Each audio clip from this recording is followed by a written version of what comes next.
ನಮಸ್ಕಾರ. ಜೈ ಭೀಮ್ ಬಂಧುಗಳೇ, ಇವತ್ತು ಫ್ರೀಡಮ್ ಪಾರ್ಕ್ನಲ್ಲಿ ಸಾಂಕೇತಿಕವಾಗಿ ಒಂದು ಪ್ರತಿಭಟನೆಯನ್ನು ಹಮ್ಮಿಕೊಂಡಿದ್ದೇವೆ. ಈ ಪ್ರತಿಭಟನೆ ಸುಮ್ಮನೆ ನಾವು ಇಲ್ಲಿ ಬಂದು ಕೂತ್ಕೊಳ್ಳಿಲ್ಲ. ನಮ್ಮದು ಒಂದು ಗುರಿ ಇದೆ. ಕರ್ನಾಟಕ ಭೀಮಸೇನೆ ಸಂಘಟನೆಯ ಪದಾಧಿಕಾರಿಗಳು ಸತತವಾಗಿ 1 ವರ್ಷಗಳ ಕಾಲ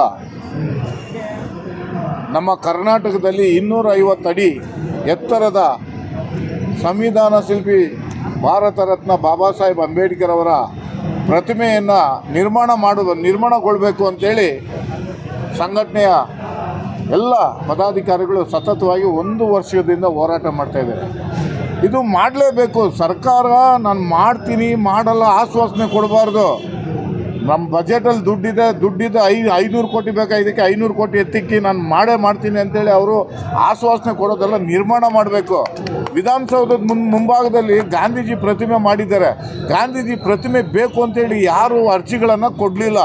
ನಾವು ಬಾಬಾ ಸಾಹೇಬ್ ಅಂಬೇಡ್ಕರ್ ಅವರ ವಿಚಾರವಾಗಿ ಮಾನ್ಯ ಮುಖ್ಯಮಂತ್ರಿಗಳು, ಉಪಮುಖ್ಯಮಂತ್ರಿಗಳು, ಹೋಮ್ ಮಿನಿಸ್ಟ್ರು, ಸಮಾಜ ಕಲ್ಯಾಣ ಇಲಾಖೆ, ಪ್ರಿಯಾಂಕಾ ಖರ್ಗೆ, ಸತೀಶ್ ಜಾರಕಿಹೊಳಿ, ಸರ್ಕಾರದ ಕಾರ್ಯದರ್ಶಿಗಳಿಗೆ ಸತತವಾಗಿ ಮನವಿಯನ್ನು ಕೊಟ್ಕೊಬಂದಿರೋದು. ಸುಮ್ಮನೆ ಬಂದು ಇಲ್ಲಿ ಇಷ್ಟು ಜನಸಾಗರದಲ್ಲಿ ಸುಮ್ಮನೆ ಬಂದು ಕೂತ್ಕೊಳ್ಳಿಲ್ಲ ಯಾರು. ಪ್ರತಿಮೆ ಆಗಲೇಬೇಕು. ಇದು ಭಾರತದ ಸ್ವತ್ತು. ಬಾಬಾ ಸಾಹೇಬ್ ಅಂಬೇಡ್ಕರ್ ಅವರು 193 ದೇಶಗಳಲ್ಲಿ ಬಾಬಾ ಸಾಹೇಬ್ ಅಂಬೇಡ್ಕರ್ ಅವರ ಜಯಂತಿಯನ್ನು ಭಾಳ ವಿಜೃಂಭಣೆಯಿಂದ ಆಚರಣೆ ಮಾಡ್ತಾರೆ. 193 ದೇಶ ಒಪ್ಕೊಂಡಿರ್ಬೇಕಾದ್ರೆ ನಮ್ಮ ದೇಶದ ಸ್ವತ್ತನ್ನು ನಾವ್ಯಾಕೆ ಬಿಟ್ಕೊಡ್ಬೇಕು? ಇದು ನಮ್ಮ ಸ್ವತ್ತು. ಬಾಬಾ ಸಾಹೇಬ್ ಅಂಬೇಡ್ಕರ್ ಅವರು ಈ ದೇಶದ ಸ್ವತ್ತು. ಬಾಬಾ ಸಾಹೇಬ್ ಅಂಬೇಡ್ಕರ್ ಅವರ ಪ್ರತಿಮೆಯನ್ನು ಲಾಲ್ಬಾಗ್ನಲ್ಲಿ 240 ಎಕರೆ ಲಾಲ್ಬಾಗು, ಆ ಲಾಲ್ಬಾಗ್ನಲ್ಲೇ ಆ ಪ್ರತಿಮೆಯನ್ನು ನಿರ್ಮಾಣ ಮಾಡಬೇಕು. ಯಾಕೆಂತಂದರೆ ಅದು ಇತಿಹಾಸದ ಒಂದು ಸ್ಥಳ. ಇಂಟರ್ನೆಟ್ ದುಡ್ಡಿನಲ್ಲಿ ನಾವು ಇದನ್ನು ಕೇಳ್ತಾ ಇಲ್ಲ. ನಮ್ಮ SCP TSP ದಲಿತರಿಗೆ ಮೀಸಲಿಟ್ಟಂಥ ಹಣವನ್ನು ಏನು ಇವತ್ತು ನೀವು ಗ್ಯಾರಂಟಿಗಳಿಗೆ ಇದಕ್ಕೆ ಬಳಸ್ತಾ ಇದ್ದೀರಾ, ಅದಕ್ಕೆ ಬಳಸ್ತೀರಾ. ಬಾಬಾ ಸಾಹೇಬ್ ಅಂಬೇಡ್ಕರ್ ಅವರ ಪ್ರತಿಮೆಯನ್ನು ಮಾಡೋದಕ್ಕೆ ನೀವು ಬಳಸಬೇಕು. ನಮ್ಮ ಪಕ್ಕದ ರಾಜ್ಯ ತೆಲಂಗಾಣದಲ್ಲಿ, ಆಂಧ್ರದಲ್ಲಿ 125 ಅಡಿ ಒಂದು ಕಡೆ, 206 ಅಡಿ ಒಂದು ಕಡೆ ಮಾಡಿದ್ದಾರೆ. ಅದಕ್ಕಿಂತ ನಾವೇನು ಕಡಿಮೆ ಅಲ್ಲ.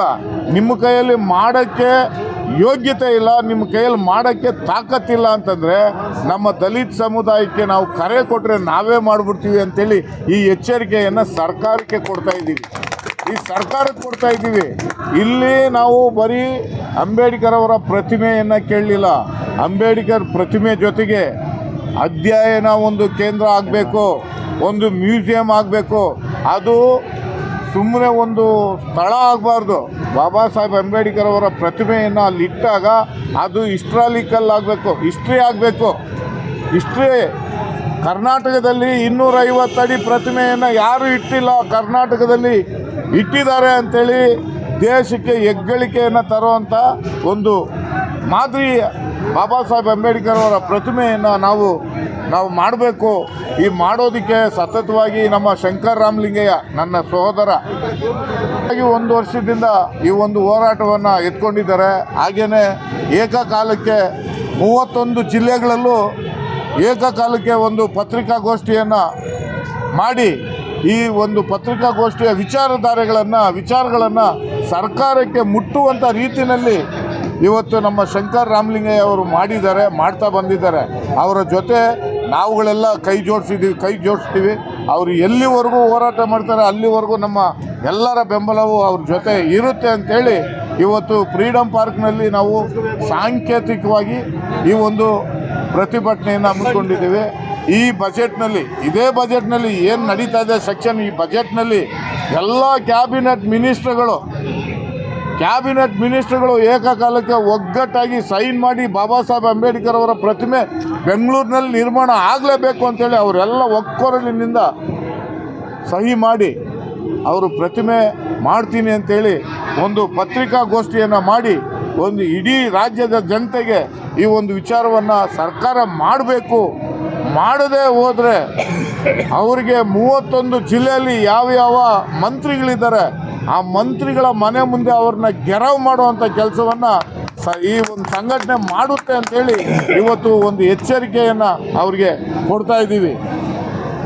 ಇಲ್ಲಿಗೆ ಈ ಪ್ರತಿಭಟನೆ ಮುಗಿಯಲ್ಲ, ಸಾಂಕೇತಿಕವಾಗಿ ಈ ಪ್ರತಿಭಟನೆ ಮುಂದುವರಿತಾ ಇದೆ. ಈ ಪ್ರತಿಭಟನೆಯನ್ನು ಕುರಿತು ನಮ್ಮ ಬಿಜಾಪುರದಿಂದನೂ ಬಂದಿದ್ದಾರೆ, ಬೀದರಿಂದನೂ ಬಂದಿದ್ದಾರೆ ಸ್ನೇಹಿತರು, ಮತ್ತು ಎಲ್ಲ ಜಿಲ್ಲೆಗಳಿಂದನೂ ಬಂದಿದ್ದಾರೆ.